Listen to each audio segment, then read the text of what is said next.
Hello friends, welcome to my YouTube channel the web education. So friends, এই মুহূর্তে আপনাদের জন্য একটা গুরুত্বপূর্ণ ব্রেকিং নিউজ। সেটা হচ্ছে মঙ্গলবার সুপ্রিম কোর্টে যে ডিএ মামলার শুনানি হতে চলেছে, সেখানে বিশিষ্ট যে সমস্ত আইনজীবীরা রয়েছেন, যেখানে কপিল সিব্বাল থেকে শুরু করে গোপাল সুব্রমণিয়াম থেকে শুরু করে সমস্ত আইনজীবীদের কিন্তু সময় বেঁধে দিল সুপ্রিম কোর্ট। অর্থাৎ এখান থেকে ডিএ মামলাতে আবার একটা নতুন মোড়, এবং এখান থেকে কিছু আপডেট কি আসতে চলেছে, যেখানে রাজ্যের সমস্ত কর্মচারীরা বকেয়া ডিএ এবার কি পেতে চলেছেন। মঙ্গলবার শুনানিতে কী হতে চলেছে তার সম্পূর্ণ তথ্য আপনার সামনে তুলে ধরবো, এবং এই মুহূর্তে ডিএ মামলার অবস্থা কী রয়েছে তার ডিটেলস ভিডিও আপনার সামনে শেয়ার করতে চলেছি। তো যারা চ্যানেলে নতুন আছেন অবশ্যই বলবো চ্যানেলটি সাবস্ক্রাইব করুন এবং পাশে থাকা বেল নোটিফিকেশন করবেন, যাতে করে সমস্ত নিউজ আপডেট, নোটিফিকেশন, তথ্য, কেস আপডেটগুলো আপনার সামনে আমি তুলে ধরতে পারি। আর চ্যানেলটি ভালো লাগলে অবশ্যই চ্যানেলটি সাবস্ক্রাইব করার সাথে সাথে ভিডিওটি লাইক করবেন এবং বাকিদের সাথে শেয়ার করে অবশ্যই উপকৃত হবেন। তো চলুন বিষয়টি কী হচ্ছে তার ডিটেলস আপনার সামনে আমি তুলে ধরছি।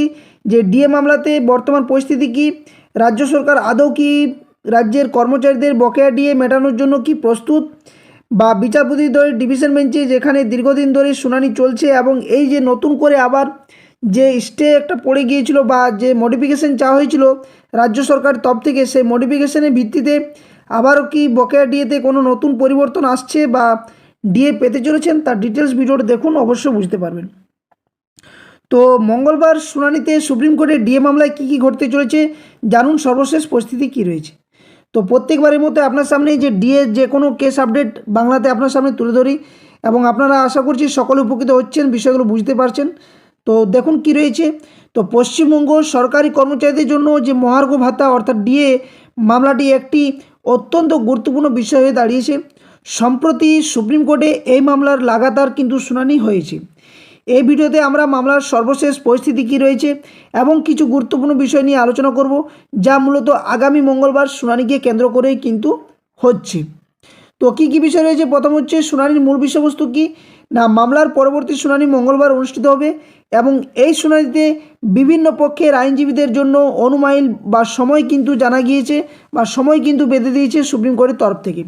অর্থাৎ এখান থেকে অনেকেরই প্রশ্ন জাগছে যে আপনাদের যে তাহলে কি এবার বকেয়া ডিএ কি রাজ্য সরকারের সমস্ত কর্মচারীরা পেতে চলেছেন, বা এইখানে কি আবার কোনো নতুন মোড় নিতে চলেছে। তো দেখুন কি রয়েছে। প্রথমেই বলা রয়েছে যে কপিল সিব্বাল মহাশয় স্যার, যিনি রাজ্য সরকারের আইনজীবী, ওনার কিন্তু সময় একটা বেঁধে দেওয়া হয়েছে, যেখানে তিনি 15 মিনিট তার সওয়াল কিন্তু করতে পারেন। অর্থাৎ বেশি আর সওয়াল জবাব এই ডিএ মামলাতে আর চলছে না বা আর হবে না, কারণ এবার কিন্তু কিছু না কিছু একটা আপডেট কিন্তু আসবেই। সেখানে হয় রাজ্য সরকারকে বকেয়া ডিএ অবশ্যই মেটাতে হবে, এটা তো একদম গুরুত্বপূর্ণ, কিন্তু কবে মেটাবে, কতদিনের মধ্যে মেটাবে, সেটাই কিন্তু এখন প্রশ্ন। নেক্সট 2 নম্বর হচ্ছে পাতিওয়ালা মহাশয় স্যার, তিনি সরকারি কর্মচারী পরিষদের আইনজীবী, ওনার কিন্তু সময় বেঁধে দেওয়া হয়েছে 10 মিনিটের মতো। নেক্সট 3 নম্বর করুণানন্দী ম্যাডাম, যেটা ইউনিটি ফোরামের আইনজীবী, ওনাকেও কিন্তু সময় বেঁধে দেওয়া হয়েছে 5 থেকে 7 মিনিট তিনি বক্তব্য রাখতে পারেন। অপরদিকে গোপাল সুব্রমণিয়াম স্যার, তিনি কিন্তু সংগ্রামী যৌথ মঞ্চের বরিষ্ঠ আইনজীবী, এবং উনি কিন্তু এর আগের দিনেও ভালো বক্তব্য রেখেছিলেন, যেখানে এআইসিপিআই নিয়ে যে সম্পূর্ণ তথ্যটা সেটা কিন্তু উনি ভালোভাবে তুলে ধরেন, এবং যার ভিডিও আমি আপনাদের সামনে তুলে ধরেছি।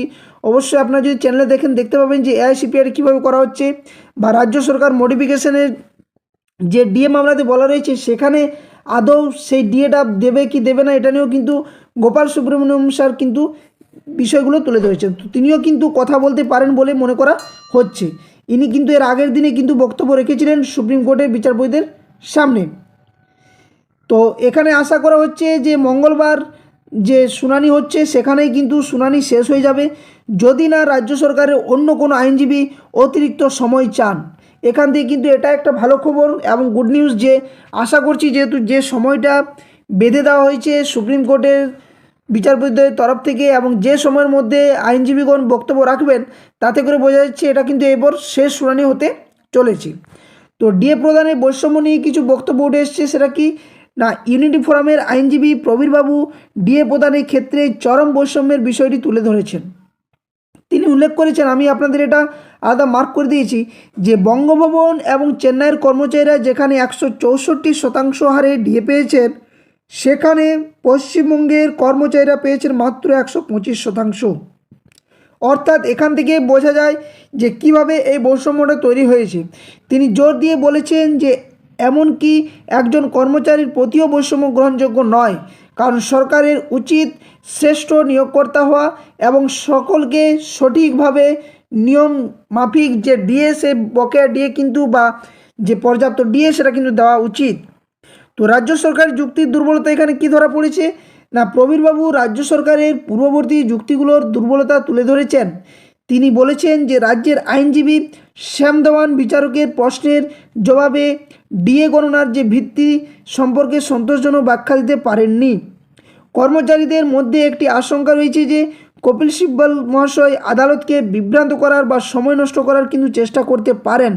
তবে প্রবীরবাবু মনে করেন যে করুণানন্দী ম্যাডাম, বিকাশ রঞ্জন ভট্টাচার্য এবং গোপাল সুব্রমণিয়ম মহাশয়ের মতো যে অভিজ্ঞ আইনজীবীরা রয়েছেন, ওনাদের উপস্থিতিতে এমনটা হওয়ার কিন্তু একটা সম্ভাবনা কম। অর্থাৎ এখান থেকে এটা বোঝা যাচ্ছে যে রাজ্য সরকার যেভাবে এতদিন ধরে ডিএ মামলাতে একটার পর একটা যে মডিফিকেশন, একটার পর একটা যে সময় বা ডেট চাওয়া হয়েছিল, সেটা কিন্তু এরপর পরিসমাপ্তি ঘটতে চলেছে। যার পরিপ্রেক্ষিতে এতদিন ধরে আমরা দেখেছি যে এত মানে যে ডিএ মামলার যে শুনানি এত হয়েছে, কিন্তু এই যে মডিফিকেশন চাওয়ার পর সুপ্রিম কোর্টে যে হিসাবে বিচারপতিদ্বয় এই মামলার শুনানি শুনছেন, সেটা পরপর কিন্তু 3 দিন শুনানি হয় এবং এটা সুপ্রিম কোর্টের তথা যে কোনো বিচার ব্যবস্থার ক্ষেত্রে এটা একটা বিচক্ষণ ঘটনা ঘটে গেছে যে 3 দিন পরপর শুনানি হয়েছে এবং এই শুনানির মধ্য দিয়ে কিন্তু একটা যে সঠিক পর্যায়ে সেটা কিন্তু আশা করছি বিচারপতিদ্বয় ভাবছেন। তো বিচার ব্যবস্থার উপর আস্থা কি এখানে রয়েছে না, বিচার ব্যবস্থার উপরে যে আস্থা সেটা হচ্ছে যে প্রবীরবাবু এটা বিচার ব্যবস্থার উপর পূর্ণ আস্থা করে বলেছেন যে তিনি বলেছেন যে সুপ্রিম কোর্ট ধৈর্য সহকারে মামলাটি শুনছে এবং স্থিরভাবে এগিয়ে চলেছে, যা বিলম্বের পূর্ববর্তী সমালোচনাগুলোকে খণ্ডন করে। অর্থাৎ আগে যে শুনানি হয়েছে তার থেকে কিন্তু এই যে বর্তমান পরিস্থিতি যে ডিএ মামলার শুনানি চলছে, সেটা কিন্তু একটা ভালো দিক। পশ্চিমবঙ্গের সরকারি কর্মচারীদের জন্য ডিএ মামলাটি একটি দীর্ঘ প্রতীক্ষিত বিষয় হয়ে দাঁড়িয়েছে, যেখানে সুপ্রিম কোর্টে এই সক্রিয় শুনানি কর্মচারীদের মনে একটা নতুন আশাও কিন্তু জাগিয়েছে। এখন দেখার বিষয় যে মঙ্গলবারের শুনানির পর আদালত কী রায় দেয়। আমরা এই মামলার উপর নজর রাখবো এবং আপনাদের সর্বশেষ তথ্য জানাতে থাকবো। অর্থাৎ এই পর্যন্ত আপনাদের সামনে আমি যে বিষয়টা তুলে ধরলাম সেটা হচ্ছে যে ডিএ মামলাতে যে বিচারপতিগণ যে বিষয়টা জানিয়েছেন যে সময়, সেই সময়ের পরিপ্রেক্ষিতে কিন্তু আইনজীবীরা ওনাদের বক্তব্য পেশ করবেন এবং এই বক্তব্যের মধ্য দিয়ে কিন্তু আশা করছি এরপর, কারণ যে সুপ্রিম কোর্ট এর আগে রায় দিয়ে দিয়েছিল যে বকেয়া 25% হারে রাজ্যের সমস্ত কর্মচারীদের বকেয়া ডিএ মেটানো, সেটা কিন্তু রাজ্য সরকার এতদিন করেনি, যেটা প্রায় 1 মাস অতিক্রম করে গেছে। কিন্তু এই মুহূর্তে দাঁড়িয়ে এটা বলা যায় যে রাজ্যের কর্মচারীদের জন্য একটা নতুন খবর এবং ভালো আপডেট যে বকেয়া ডিএ এবার কিন্তু সকলে পাবেন, কারণ যে শুনানি চলছে সেই শুনানির ভিত্তিতে নতুন যে তথ্যগুলো এসছে, তাতে করে রাজ্য সরকার আর কোনোভাবেই এপার থেকে ওপার যেতে কিন্তু পারছে না যে বকেয়া ডিএ কোনোভাবেই আর স্টে দিয়ে দেওয়া যায়। তো এই ছিল আপনাদের সামনে মূল আপডেট। যদি ভিডিওটি ভালো লেগে থাকে অবশ্যই ভিডিওটি লাইক শেয়ার করবেন, আর যারা চ্যানেল নতুন আছেন অবশ্যই বলবো চ্যানেলটি সাবস্ক্রাইব করে পাশে থাকা বেল নোটিফিকেশন করবেন, যাতে করে সমস্ত তথ্য নিউজ আপডেট আপনার সামনে তুলে ধরতে পারি। তো আবার কোনো একটা পরবর্তী ভিডিওতে আপনাদের সামনে হাজির হচ্ছি। তো ততদিনের জন্য ধন্যবাদ। জয় হিন্দ। সকলে সুস্থ থাকুন, ভালো থাকুন।